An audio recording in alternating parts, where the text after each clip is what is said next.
What's good, YouTube? It's your main man, AB the Hero, back again with another video. And in today's video, we're going to be talking about Draymond Green and his press conference from last night, and him going off on the media, the NBA owners, and everybody. Basically, he was just shooting at everybody. Very passionate little address that he did. And we also going to show a clip and talk about Stephen A. Smith's response to that, right? Because I feel like Stephen A., while he was kind of like agreeing with him, in another video the same way this week, we see him taking ownership and responsibility of the narratives that the media creates that may be counterproductive to players in certain situations. So we're gonna get into this a little bit deeper, and I appreciate y'all for sticking around with the boy.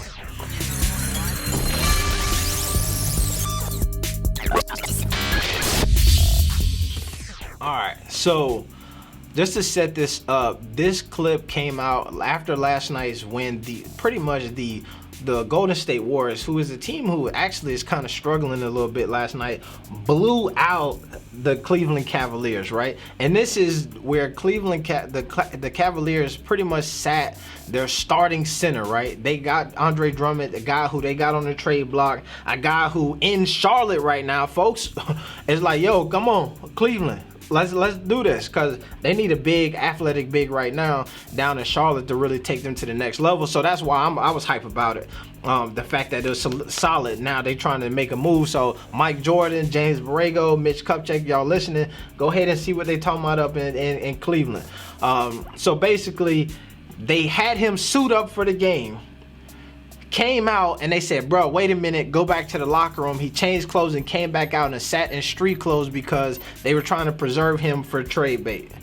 Okay, and this peed James Harden off a lot, and we're gonna get into this, right? And we'll get into, and I want to tie this in for y'all now, is that what I feel like this is interesting is, right, listen to the clips from Draymond, listen to him from Stephen A. Smith, and hear how this situation may apply to other parties that we tend to talk about often when it comes to the media and owners painting players in a different narrative, in a negative narrative, in order for their own personal benefit. I appreciate y'all subbing to the channel, hitting that notification bell.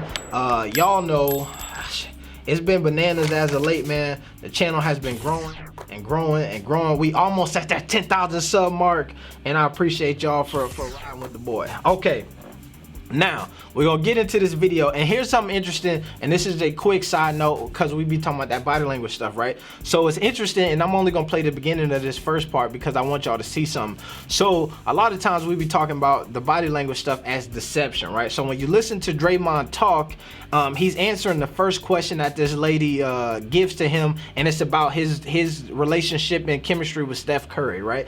And you can see there's an agitated kind of body language that Draymond has, and typically if you ask him certain questions, you would assume like, oh, he must be lying. He did not mess with Steph Curry at all. But realistically, what you see is that he is really poignant and ready to get to this next question because he got some stuff that he need to get off his chest. So that's why I always say be careful when you are like trying to kind of decipher somebody's body language on whether or not they telling you the truth or not, because sometimes there's other underlying factors that you kind of take into account, and this is a prime example of that. So we're gonna show that, then we're gonna really dive into the questions and listen to him talk. All right, let's go. For you guys, I mean, how do you describe your wavelength and trust with each other? I think, you know, we over the course of the years have built up a crazy chemistry amongst us. You know, I kind of know where he's at, and at all times on the floor, he knows when I have the ball, you know. So you see all of the head shaking and all of this is like, this is stupid. I'm trying to get to the meat of what I'm talking about. So let's fast forward a little bit here. And just starting to get on that same page, and you know, figuring out kind of where to go on the floor. So one of the things that I'll say is like, watch his posture change once he gets to the thing that he actually wants to talk about. Space, and so that's been great. I would like to talk about something that's really bothering me, and it's the treatment of players in this league. To watch Andre Drummond before the game sit on the sideline, then go to the bat, and then come out in street clothes because a team is going to trade him is bull. Because when James Harden asked for a trade and essentially dogged it, I don't think there was no surprise or no, there's no one's going to fight back that James was dogging it his last. And to me, and I'm going to skip a little ahead here, but this makes sense because basically what he's saying is, if you compare, they want to trade Andre Drummond. So they're saying, bro, don't even play. Sit on the bench. Put on your street clothes. But in the moment where James Harden wanted to trade, they're like, bro, you still going to play. And it's essentially the same thing. Him dogging it and them asking him, Andre Drummond, to sit on the bench and do nothing. It's like damn near the same thing, but it's different when the team asks you to dog it, and then when you decide to dog it on your own, it's kind of the thing. But what I want to fast forward to here is another part where he kind of get into something else, and we'll hear this. You can't do this. You can't say that publicly. If you say that publicly, you're fine. Anthony Davis got fined, I think, $100,000 or something like that for demanding a trade publicly. But you can say Andre Drummond is getting traded publicly, and we're looking to trade him publicly, and he's to stay professional and just deal with it. But then when Kyrie Irving say, oh, my mental health is off, everybody go crazy about that too. Do you not think that affects someone mentally? All right, so to me, what he's talking about is not even just the dogging it part anymore, but it's the public announcement, the public statements that folks make that end up getting getting them criticized and talked about, right? And why I think that this is important is because part of the one thing that my dog Lavar always get called out for is him speaking things publicly. It's not that you said something wrong. It's not that you said something that's not appropriate. Anthony Davis coming out and saying, yo, I'm trying to get out of here. You in trouble because you are embarrassing us publicly. Who are you to demand a trade? That's bro. You be quiet about it. We do that. We put you on the chopping block. You don't get to do that. Kyrie Irving saying I need some time, saying that my mental health is crazy. These other moments that he's talking about where players get fined for speaking the truth is problematic, right? And where that comes to, and Stephen A is about to explain this in this video that I'm about to play, is why it tends to be problematic, and also why these guys are at the brunt of it, right? So it's a difference between who is saying something to you and who is not. And I'm gonna let Stephen A, because I'm gonna let Stephen A talk about it, right? Let's go in here. Okay, here we go. Individual player.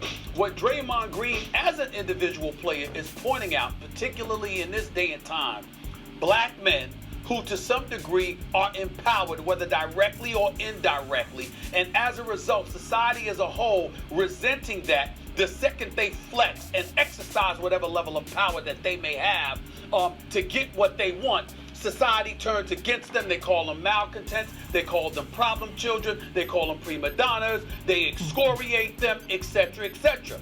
And what Draymond is saying is, where's that same vitriol? Where's that same intensity when it comes to a team electing, in Andre Drummond's case, just to highlight and illuminate this discussion? You decide you don't want him. He's scheduled. Bam. So you see what I'm saying here?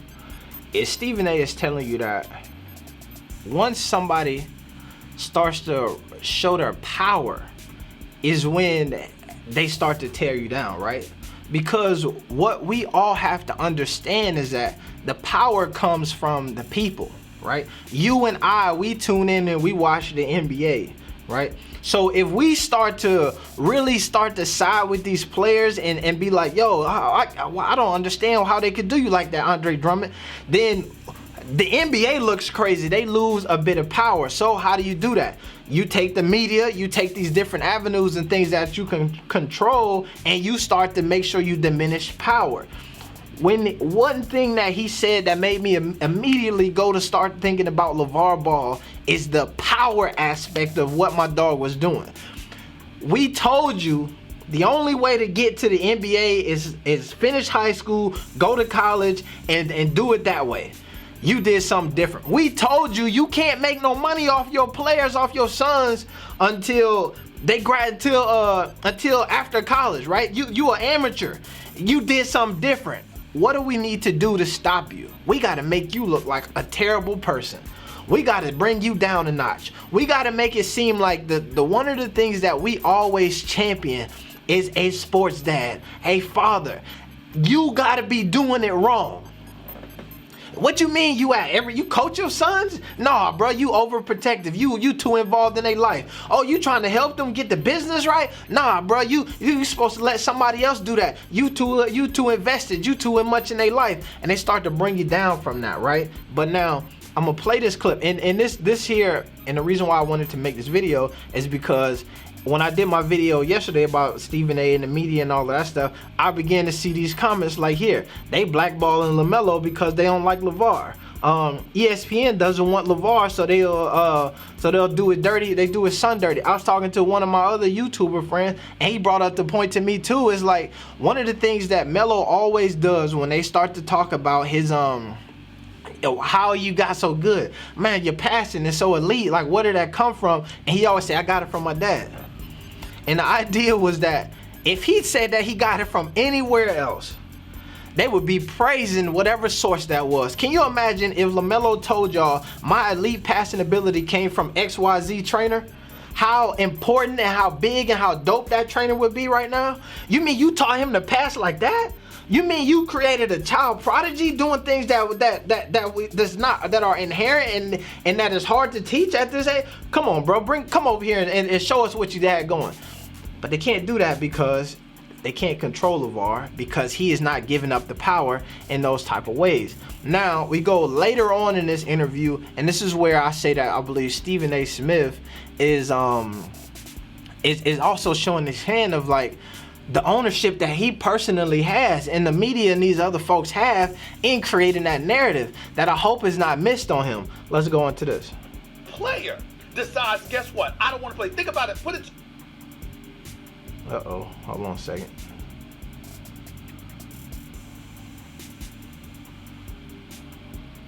Decides, guess what? I don't want to play. Think about it. Put it to you this way, Max. What if James Harden or even Andre Drummond or Blake Griffin sat up there and literally said, I want out. So I'm going to be with the team. And I'm going to sit on the bench, but I'm not playing because I want out of here. Everybody would have lost their damn mind. Who the hell does that player think he is? But the team can do it, and it's not a problem.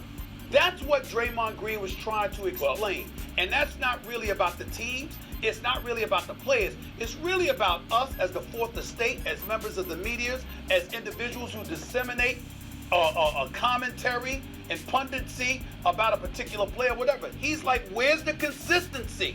And I think Draymond Green makes a very, very valid point when he says that. Because there is a consistency when it comes to the players. I mean, Stephen A., I think you So this is what I'll be saying. He just acknowledged that the inconsistency is harping by the media, right? And this is a crazy thing, and this is why I hope that this is a threshold moment that's signifying change as things move forward, because as far as the sports media goes, Stephen A. Smith is top dog. Like, we other folks is out here and they do their things, the Colin Cowherds and the whoop whoop whoop and all of these folks, but Stephen A. Smith is the top dog. He got 6 different shows: Stephen A. World, Stephen A. in the NBA, First Take. Some of the biggest pieces of content that these major media networks have are centered around Stephen A. Smith. So him to be able to point out, as the media, we are inconsistent, is a big thing.